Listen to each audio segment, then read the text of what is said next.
भुवन कोश का संक्षिप्त वर्णन।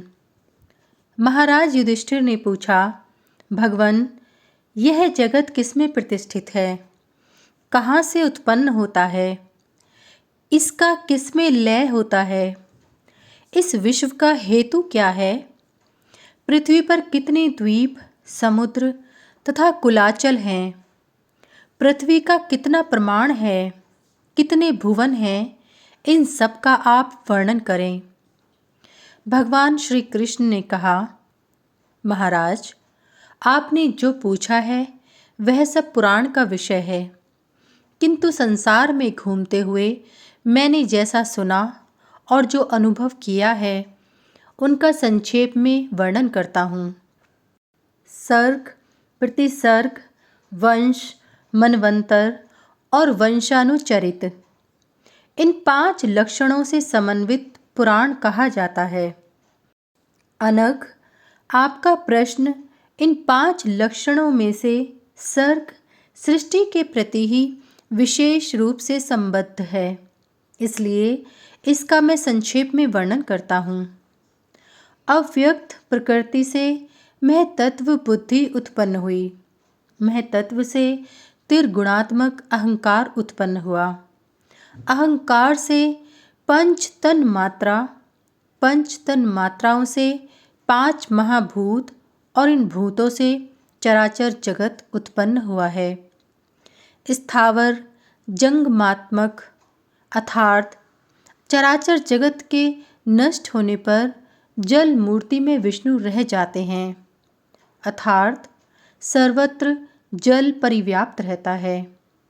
उससे भूतात्मक अंड उत्पन्न हुआ। कुछ समय के बाद उस अंड के 2 भाग हो गए। उसमें एक खंड पृथ्वी और दूसरा भाग आकाश हुआ। उसमें जरायु से मेरु आदि पर्वत हुए। नाड़ियों से नदी आदि हुई। मेरु पर्वत 16,000 योजन भूमि के अंदर प्रविष्ट है और 84,000 योजन भूमि के ऊपर है। 32,000 योजन मेरु के शिखर का विस्तार है। कमल स्वरूप भूमि की कर्णिका मेरु है। उस अंड से आदि देवता आदित्य उत्पन्न हुए, जो प्रातः काल में ब्रह्मा, मध्याह्न में विष्णु और शाम काल में रुद्र रूप से अवस्थित रहते हैं। एक आदित्य ही तीनों रूपों को धारण करते हैं। ब्रह्मा से मरीचि, अत्रि, अंगिरा, पुलस्त्य, पुलह, क्रतु, भृगु, वशिष्ठ और नारद, ये 9 मानस पुत्र उत्पन्न हुए।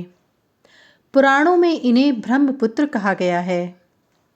ब्रह्मा के दक्षिण अंगूठे से दक्ष उत्पन्न हुए और बाएं अंगूठे से प्रसूति उत्पन्न हुई। दोनों दंपति अंगूठे से ही उत्पन्न हुए। उन दोनों से उत्पन्न हर्यश्व आदि पुत्रों को देवऋषि नारद ने सृष्टि के लिए उद्यत होने पर भी सृष्टि से विरत कर दिया। प्रजापति दक्ष ने अपने पुत्र हर्यश्वों को सृष्टि से विमुख देखकर सत्या आदि नाम वाली 60 कन्याओं को उत्पन्न किया और उनमें से उन्होंने 10 धर्म को, 13 कश्यप को, 27 चंद्रमा को, 2 बाहुपुत्र को, 2 कृशाश्व को, 4 अरिष्टनेमि को, 1 भृगु को और 1 शंकर को प्रदान किया। फिर इनसे चराचर जगत उत्पन्न हुआ। मेरु पर्वत के 3 श्रृंगों पर ब्रह्मा, विष्णु और शिव की क्रमश वैराज, वैकुंठ तथा कैलास नामक 3 पुरियां हैं। पूर्व आदि दिशाओं में इंद्र आदि दिक्पालों की नगरी है। हिमवान, हेमकूट, निषद, मेरु, नील, श्वेत और शृंगवान, ये 7 जम्बू द्वीप में कुल पर्वत हैं। जम्बू द्वीप लक्ष योजन प्रमाण वाला है। इसमें 9 वर्ष हैं। जम्बू, शाक, कुश, क्रौंच, शाल्मली, गोमेद, तथा पुष्कर। ये 7 द्वीप हैं। ये सातों द्वीप 7 समुद्रों से परिवेष्टित हैं।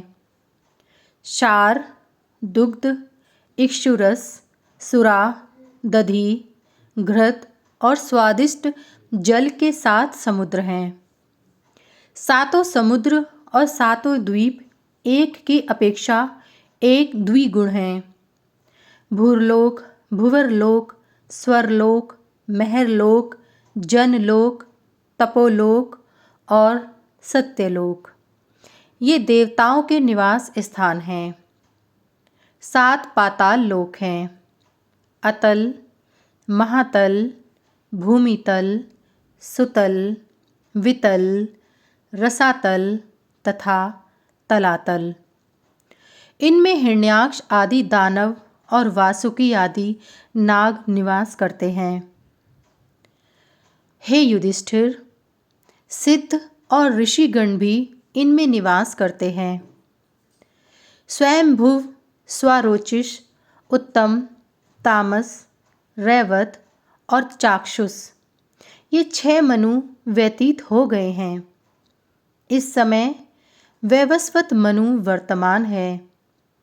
उन्हीं के पुत्र और पौत्रों से यह पृथ्वी परिव्याप्त है। 12 आदित्य, 8 वसु, 11 रुद्र और 2 अश्विनी कुमार ये 33 देवता वैवस्वत मनवंतर में कहे गए हैं। विप्रचीति से दैत्यगण और हिरण्याक्ष से दानवगण उत्पन्न हुए हैं। द्वीप और समुद्रों से समन्वित भूमि का प्रमाण 50 कोटि योजन है। नौका की तरह यह भूमि जल पर तैर रही है। इसके चारों ओर लोकालोक पर्वत हैं। नैमित्तिक, प्राकृत, आत्यांतिक और नित्य ये 4 प्रकार के प्रलय हैं जिससे इस संसार की उत्पत्ति होती है। प्रलय के समय उसी में इसका लय हो जाता है। जिस प्रकार ऋतु के अनुकूल वृक्षों के पुष्प, फल और फूल उत्पन्न होते हैं, उसी प्रकार संसार भी अपने समय से उत्पन्न होता है और अपने समय से लीन होता है। संपूर्ण विश्व के लीन होने के बाद महेश्वर वेद शब्दों के द्वारा पुनः इसका निर्माण करते हैं।